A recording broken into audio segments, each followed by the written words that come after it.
অনেকে চাঁদাবাজি করবে, আপনারা এদিকে এগুলা করা যাবে না। টেন্ডারবাজি থেকে দূরে থাকতে হবে, সামাজিক বিশৃঙ্খলা থেকে দূরে থাকতে হবে এবং সমাজের মধ্যে ন্যায় এবং ইনসাফ প্রতিষ্ঠার জন্য এনসিপির নেতা কর্মীরা সর্বাগ্রে কাজ করতে হবে। এবং আপনাদের যে ইন্টারনাল যদি কোনো গ্রুপিং থাকে, এই গ্রুপিং এর বাইরে গিয়ে এনসিপি এই ব্যানারটাকে শক্তিশালী করার জন্য দলমত নির্বিশেষে কাজ করতে হবে।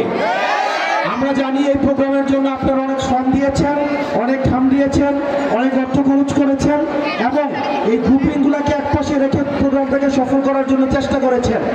এই প্রোগ্রামকে সফল করার জন্য যেভাবে চেষ্টা করেছেন, ঠিক একইভাবে এনসিপির ব্যানারটাকে ভৈরবে সমুন্নত করার জন্য আপনাদের একসাথে চেষ্টা করতে হবে।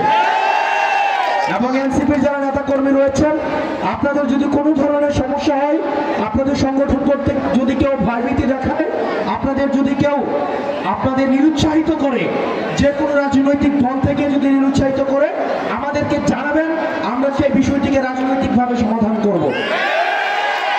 আমাদের মা বোনেরা যারা আছেন, আমাদের নারী উইং যথাযথভাবে কাজ করছে, আপনাদেরকে আমরা স্বাগত জানাই।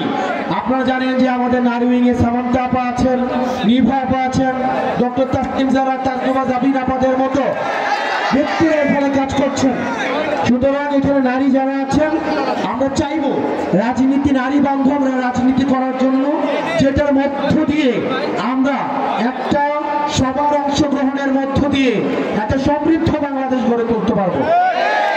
ভৈরববাসী ভালো থাকবেন, সুস্থ থাকবেন, আপনাদের সাথে বারবার দেখা হবে লড়াইয়ে এবং সংগ্রামে। আসসালামু আলাইকুম ওয়া রাহমাতুল্লাহি ওয়া বারাকাতুহু।